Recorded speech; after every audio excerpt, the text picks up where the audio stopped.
बोले ध्रुव, इतनी सी बात के लिए इतना दुखी हो रहे हो बेटा? वो तुम्हारी मां है,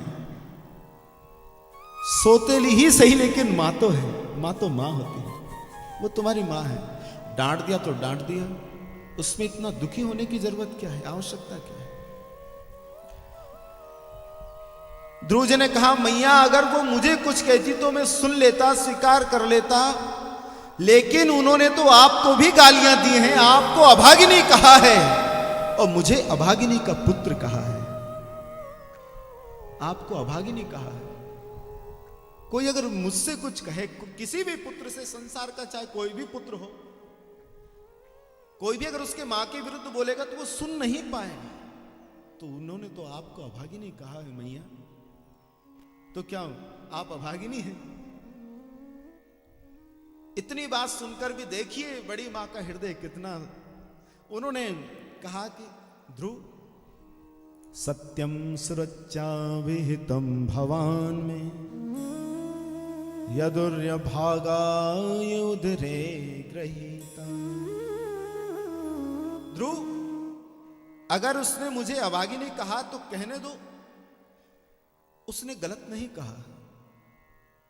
मैं अभागिनी ही हूं, और अगर मैं भाग्यशाली होती बेटा तो तेरे साथ मुझे यहां महलों से बाहर नहीं रहना पड़ता, मैं भी महलों में रहती। मैं तो अपने आप को कभी भाग्यशाली मानती ही नहीं, मैं अभागिनी ही हूं। और अगर किसी अभागिनी से उसने अभागिनी कह दिया तो इसमें बुरा मानने वाली बात नहीं है। और ध्रुव, तुम्हें तो धन्यवाद देना चाहिए अपनी विमाता का, छोटी मां का, सुरुचि का। एक मैं तुम्हारी सगी मां हूं जो आज तक तुम्हें यह नहीं बता सकी कि उत्तानपाद महाराज तुम्हारे पिता हैं। मैं सांसारिक पिता का परिचय तुम्हें आज तक नहीं करवा पाई, लेकिन तुझे तो धन्यवाद देना चाहिए अपनी छोटी मां का कि उसने तो परम पिता का परिचय तुझे करवा दिया। और बेटा, अगर एक बार उनकी गोद मिल गई ना तो फिर संसार की किसी भी गोद की कोई आवश्यकता पड़ने वाली नहीं है। अगर उनकी गोद मिल गई फिर किसी गोद की जरूरत नहीं रहेगी। इसलिए चूक मत जाना ध्रुव। मात पिता प्रभु गुरु के बानी, बिनहि विचार करिए शुभ जानी। उसके ऊपर तो संदेह करना ही नहीं चाहिए, विचार करना ही नहीं चाहिए, वो तो कर तत्काल प्रभाव से उसको लागू कर देना चाहिए, वो तो फायदा ही देगा। तो तू चूक मत जाना ध्रुव। अगर सुरुचि ने कहा है, चाहे उसका भाव कुछ भी हो, लेकिन तुझे भगवान की प्राप्ति जरूर होगी। तो ध्रुव जी ने पूछा, छोटा सा बालक यही प्रश्न करेगा जो ध्रुव ने किया? बोले मैया, आप सब भगवान पाने की बात तो कह रही हैं, पर ये बताओ भगवान कहाँ रहते, मैं चला जाऊं प्राप्त कर लूं? तो हंसने लगी बड़ी मां सुनीति। कैसी बातें कर रहे हो बेटा? अरे भगवान को कहीं ढूंढने के लिए थोड़ी जाना पड़ता। भगवान तो प्रभु व्यापक सर्वत्र समाना, वो तो एक एक कण कण में, अणु अणु में उसकी सत्ता विद्यमान है, वो हर जगह व्याप्त है। तुम्हारा भाव होना चाहिए। अगर भाव है तो भगवान कहीं से भी तुम्हें दर्शन दे देंगे। भाव नहीं है तो चाहे कितना ही तप करो, तपस्या करो, यज्ञ करो, कुछ भी करो, परमात्मा मिलने वाला नहीं है। ये वो भाव का विषय है, वो विश्वास का विषय है, वो त्याग का विषय है, समर्पण का विषय है, श्रद्धा का विषय है। वो विचार का विषय या तर्क का विषय नहीं है। भगवान तो हर जगह रहते हैं बेटा। वो कहीं तुम्हारा भाव जहां प्रबल हो जाएगा वो वहीं से तुम्हें दर्शन देने के लिए आ जाएंगे। हमारे महाराष्ट्र के एक संत हुए नामदेव जी, अभी जयंती निकली उनकी।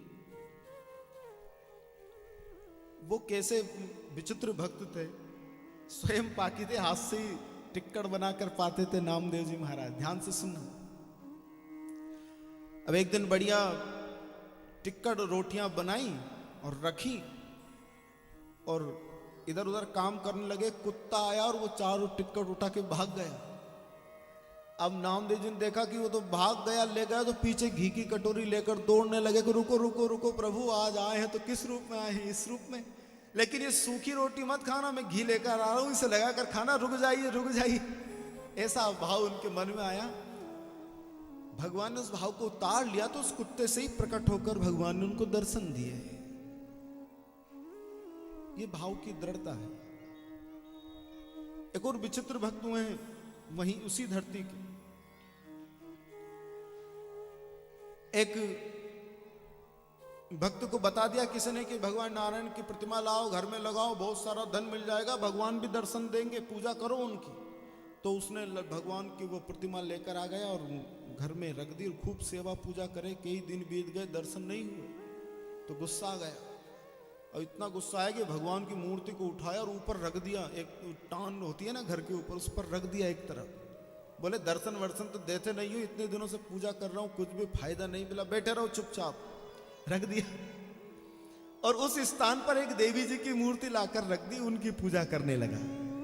एक भक्त देवी जी की मूर्ति की पूजा करने लगा। अब वो रोज धूप बत्ती जलाता। अब वो धूप में से जो धुआं निकलता, सुगंधित धुआं होता है धूप बत्ती का, तो वो उड़कर ऊपर, अब धुआं तो ऊपर ही जाएगा, नीचे थोड़ी जाएगा धुआं। ऊपर ही जा रहा था, तो उस मूर्ति पर जा रहा था जो ऊपर रख दी थी उसने गुस्से में। तो वो उसने देखा कि तो धुआं ऊपर जा रहा है और उस मूर्ति पर जा रहा है, तो उसे आया गुस्सा। रखी चारपाई, ऊपर चढ़कर मूर्ति के पास पहुंच गया और दोनों नाखों में, नथुनों में रुई लगा दी। बोले पहले तो दर्शन नहीं दिए और अब बैठे बैठे सुगंध ले रहे हो आराम से, अब नहीं लेने दूंगा सुगंध उगंध। तो रुई लगा दी। अब जैसे ही रुई लगाकर नीचे देख लेगा, भगवान ने कहा अब नीचे आ जाओ भैया। श्री राम जय राम जय जय राम। भगवान ने प्रकट होकर उसको दर्शन दिए। तो उस भक्त ने पूछा, प्रभु एक बात बताइए, जब मैं आपकी सेवा पूजा करता था तब तो आपने मुझे दर्शन नहीं दिए, और आज जब मैंने आपको सुगंध लेने से भी रोक दिया, आपके नथुनों में, नाक में मैंने रुई लगा दी, तब आप मुझे दर्शन दे रहे हैं। बोले मैं यही तो चाहता हूं कि मैं ये देखना चाहता था कि तुम्हारा भाव कितना प्रबल है। तुम्हें लग गया कि मैं सूंघ भी सकता हूं, बस मैं यही भाव चाहता हूं, तुम्हारे मन में ये भाव आ जाए कि मैं सिर्फ मूर्ति में ही नहीं हूं, और सिर्फ मूर्ति नहीं है, उसमें भी हो सकता है परमात्मा। वो सूंघ भी सकता है, भोग भी लगा सकता है, पा भी सकता है। मैं यही तो भाव देखना चाहता हूं। तो यही बात ध्रुव जी से माता सुनीति ने कही कि बेटा, जहां तुम्हारा भाव दृढ़ हो जाएगा, बस उसी जगह परमात्मा तुम्हें दर्शन दे देंगे, उसी स्थान पर तुम्हें भगवत प्राप्ति हो जाएगी। निकल गए ध्रुव जी महाराज, मां को प्रणाम किया, घनघोर जंगल में पहुंचे, निकल गए। जो तू आवे एक पग में आऊं पग 60। अगर कोई भक्त भगवान के लिए एक कदम बढ़ाता है ना, तो भगवान उधर से कई कदम बढ़ा देते हैं। घनघोर जंगल में जब पहुंचे तो भगवान की कृपा अनुग्रह से नारद जी मिल गए। और नारद जी मिलना माने सब कुछ मिल जाना, फिर कुछ भी बाकी नहीं रहना है। नारद तो ऐसे संत है। नारद जी मिले। नारद जी ने दूर से देखा, एक छोटा सा बालक आ रहा है, लगता है कहीं मार्ग भटक गया है, और इस भीषण जंगल में कर क्या रहा है, जरा चलकर देखते हैं, पूछते हैं क्या करने आया है यहां। तो नारद जी गए और ध्रुव से पूछा, बेटा कौन हो तुम, और यहां जंगल में क्या कर रहे हो, कहां से आए हो। तो ध्रुव जी ने अपना पूरा परिचय दिया। बोले करने क्या आए हो यहां। ध्रुव जी ने हाथ जोड़कर कहा, भगवान मैं यहां भगवान को प्राप्त करने के लिए आया हूं, मैं भगवान को पाना चाहता हूं। नारद जी ने जब ये उत्तर सुना तो आश्चर्य में पड़ गए। बोले अद्भुत तेज इन क्षत्रिय बालकों का, अहो तेजाम क्षत्रियाणाम मान भृंग मृमश्यताम। जरा सा अपमान क्या हुआ, ये इसने तो हट ही कर ली, और छोटी सी उम्र में भगवान को पाने के लिए आया है। तो थोड़ा इसका वैराग्य चेक कर लें किस स्तर का है, क्योंकि प्रायः वैरागियों की बदल गई है मानक, उनका मानक बदल गया है। नारी मुई गृह संपत्ति नासी, तो मूड मुड़ाई भय सन्यासी।